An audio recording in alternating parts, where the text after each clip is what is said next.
Всем привет! У нас стартовал второй босс схватки в осаде. Зовут его у нас Гарнизон Порока, он же в принципе Гул Энде. Рассмотрим команды, которые я буду использовать, и также еще пройдемся немного по заменам, которые там будут в принципе возможны. Ну что, погнали! Если вы хотите поддержать канал, вы можете просто осуществлять свои внутриигровые покупки по моей ссылке в описании под каждым роликом по очень выгодным ценам, за что вам буду весьма благодарен. И также внутриигровой магазин, в ежемесячных наборах вы можете ввести мой код создателя и получать за это каждый месяц бесплатный гелиолит.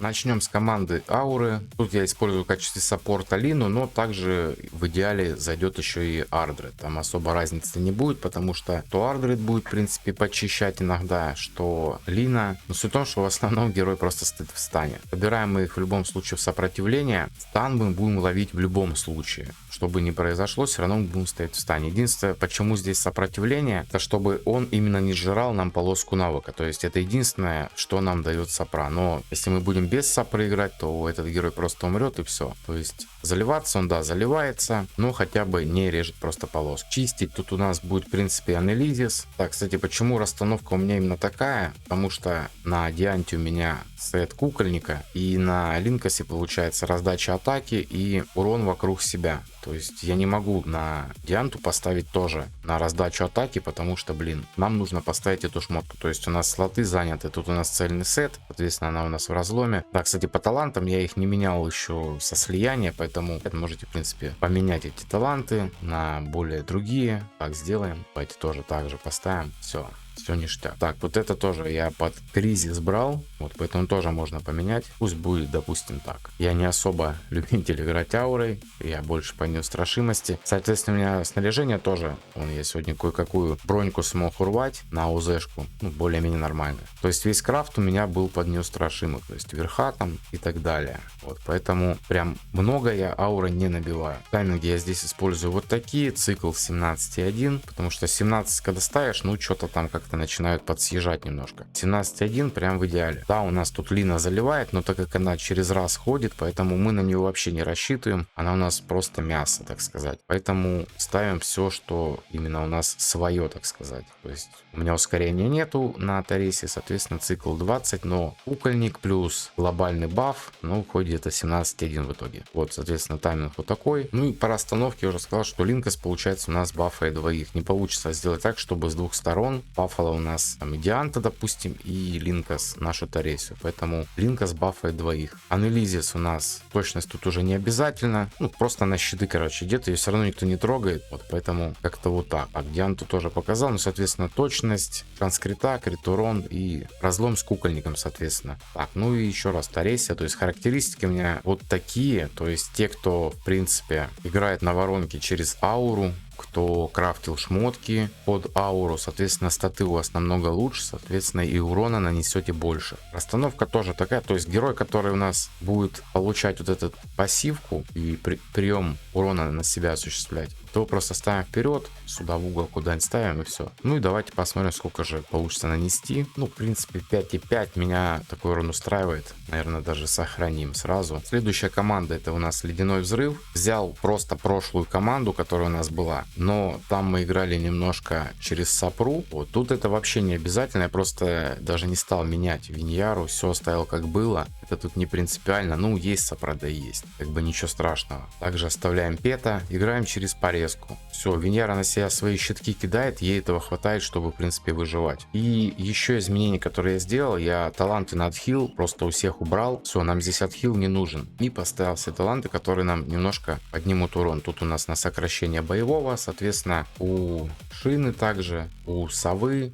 И Терил, в принципе, ничего не менял. Вот, всем дал кучу атаки, кто по краям там. И Шина, допустим, и Этерил. У них вот просто куча атаки, чтобы они максимум бафали нашу билдель. Руны тоже все на атаку. Как-то много у меня получается сопротивления, в принципе, с точностью, которые вообще здесь не нужны. Ни точность, ни сопротивление. Потому что приоритет у меня везде стоит, как видите, атака. У Этерил ускорение и точность. Все, больше ничего и не надо. И атаки на остальное прям кучу, чтобы как можно больше раздать. И урон вокруг себя. Также нету Этерил, ставим, в принципе, Зорока. Если нет ни Этерил, ни Совы, то, не знаю, какой-нибудь там Бледина поставьте, просто чтобы был какой-то ап урона для билделя. Все, больше ничего вообще не менялось. Вот так вот у нас бой проходит. Он агрится на Виньяру. Виньяра его просто по КД режет. И все, белка стоит себе спокойно, там по нему лупит. Босс не ходит. И так, в принципе, весь бой. Сундук замедляет. Пробовал без часов. Ну, блин, не хватает чуть-чуть. Поэтому все-таки придется с часами. Вот, и бывают такие моменты опасные, где уже почти под конец уже доезжает. Вот, но все равно Виньяра успевает. Но это с часами. Без часов не успеет нифига. Ну и давайте посмотрим, сколько получится набить данной команды. 5,4 получилось набить. Ну, в принципе, для ледяного взрыва вообще отличный результат. Тоже, соответственно, сохраняем. Ну и третья команда, это команда неустрашимости. Тоже взял просто прошлую команду свою и вообще у всех убрал сопротивление. Ну, кроме саппортов, просто...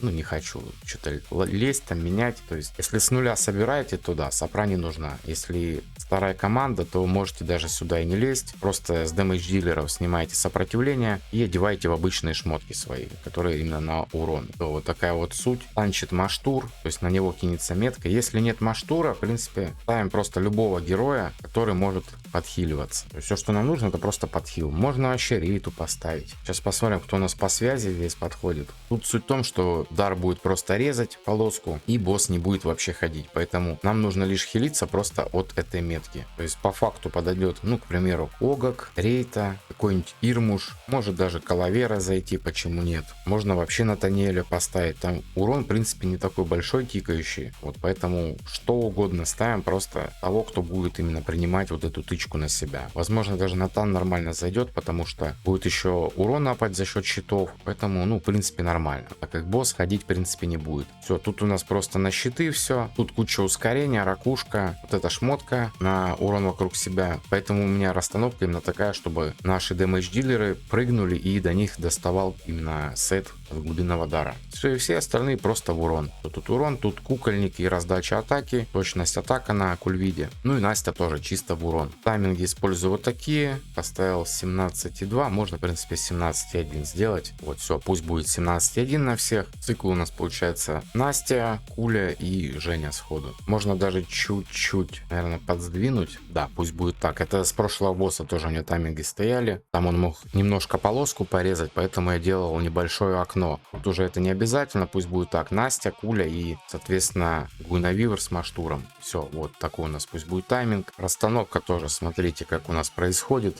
Вот прыгает, получается, Настя, Куля. Кульвида будет по всей карте, но суть в том, что глубинный дар достает своим сетом, и что Настенка, что Гуинавир получают баф, вот этот удар вихря. То есть, видите, да, стаки копятся и на Насте, в принципе, и Кульвида успевает иногда ловить. Вот, поэтому, в принципе, все нормально. Ну и на Маштура, если обратить внимание, то, ну, не такие большие тики тут идут, в принципе. Ну, в идеале, конечно, да, поставить какую-нибудь Калаверу, если нету, чтобы именно перц был именно пожирнее, чтобы он себя там и выхиливал, и не какой-то там ватный был. То есть, у Маштура даже, можно сказать, и незаметно, что его дамажит. Ну, извините-ка, он танк. Также можно на крайняк поставить какой-нибудь даже, пусть будет глубинный дар, да, пусть вот он танчит, и кто-то там его уже подхиливает. Если у вас прям какой-то хиленький саппортик, то пусть будет так. Тем более у него там шанс есть на отхил, поэтому вот кто дар точно, если что, вытанчит. Поэтому тоже не переживаем. Если подходящих саппортов нету, то просто делаем так. Ну и посмотрим, сколько же урона нанесет у меня данная команда. Так, 13 миллиардов. Ну, в принципе, нормально. Что, сохраняем прям сходу. В принципе, и все. Босса мы отбили. Коды команд тоже скину, если что, в описании. Всем спасибо за просмотр. Кто не подписан, подписываемся на канал. Вступаем в телеграм-канал. Все ссылочки в описании. До скорых встреч. Всем пока.